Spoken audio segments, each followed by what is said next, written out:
Hello दोस्तों, स्वागत है आपका हमारे यूट्यूब चैनल पर।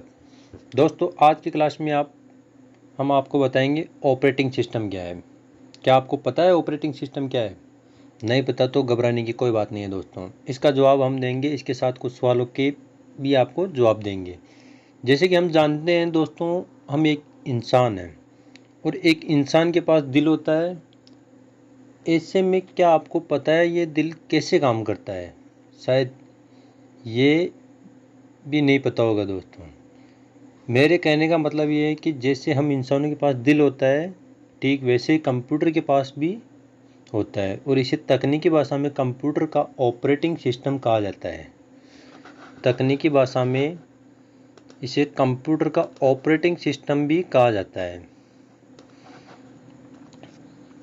अब देखो, जब भी आप कोई मोबाइल या फिर कंप्यूटर इस्तेमाल करते हो तो हमेशा आप बोलते रहते हो एंड्रॉयड, विंडो, मैक, लाइनक्स इत्यादि। तो ये सभी नाम एक ऑपरेटिंग सिस्टम के हैं।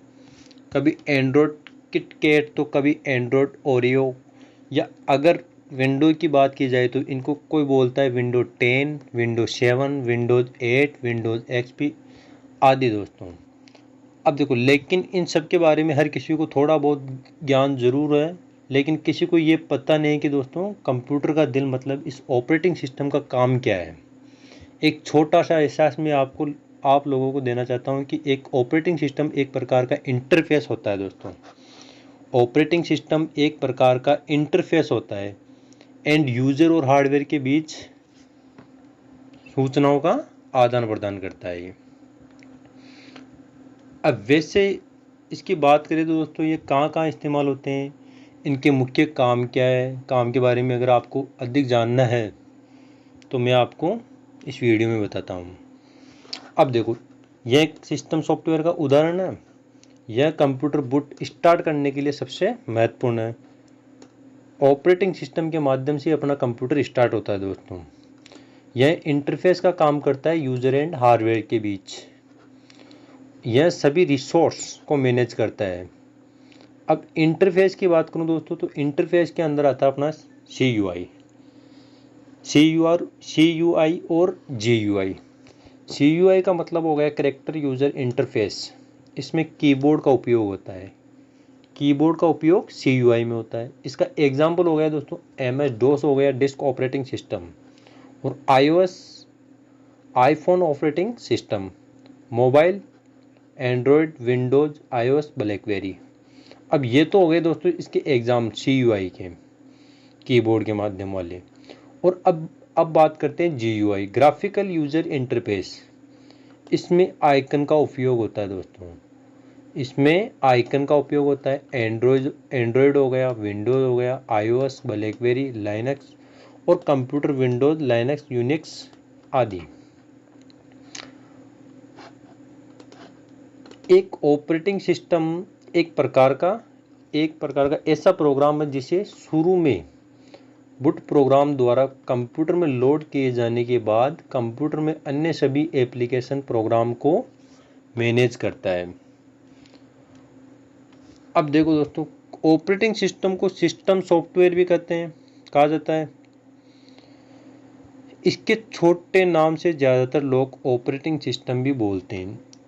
इसको कंप्यूटर का दिल भी कहा जाता है। और ऑपरेटिंग सिस्टम का एक सिस्टम सॉफ्टवेयर है जो कि यूज़र मतलब आपके और कंप्यूटर हार्डवेयर के बीच इंटरफेस जैसे काम करता है।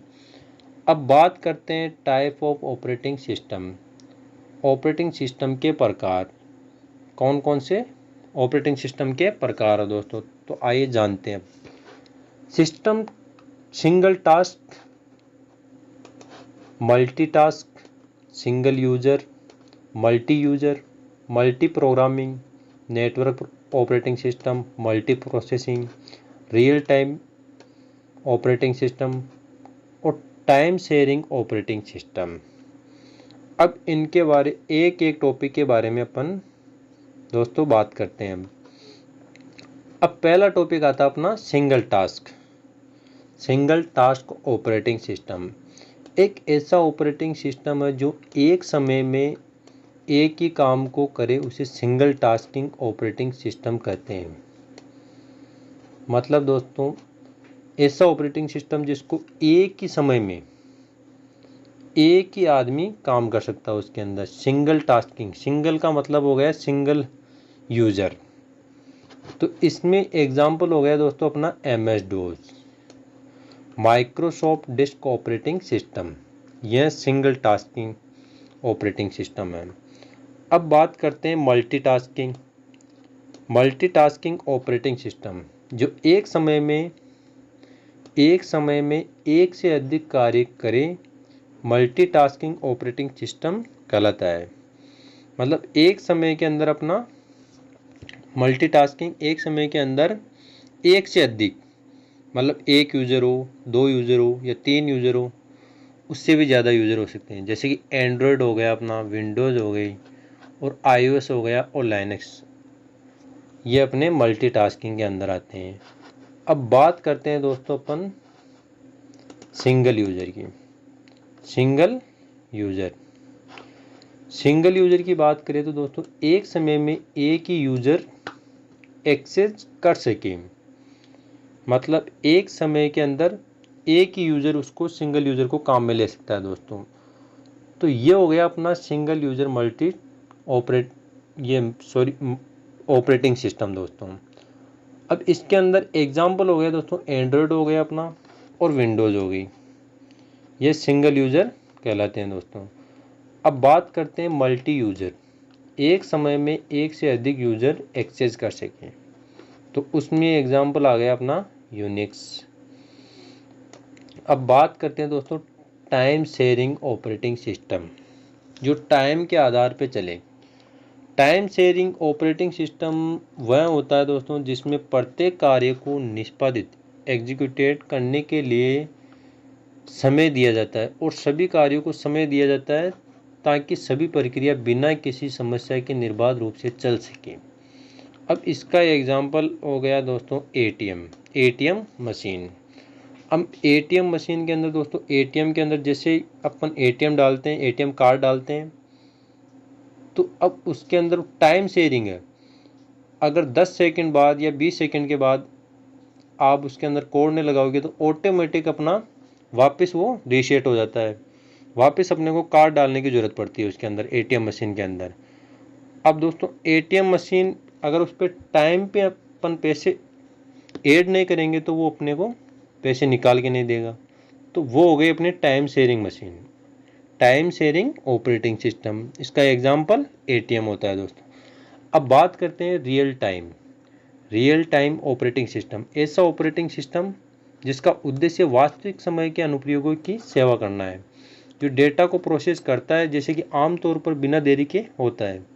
Windows CE embedded compact NASA या रिसर्च के लिए, अब ये आता है अपने काम में दोस्तों रिसर्च के लिए, वैज्ञानिकों की रिसर्च के लिए रियल टाइम ऑपरेटिंग सिस्टम का बहुत यूज होता है दोस्तों।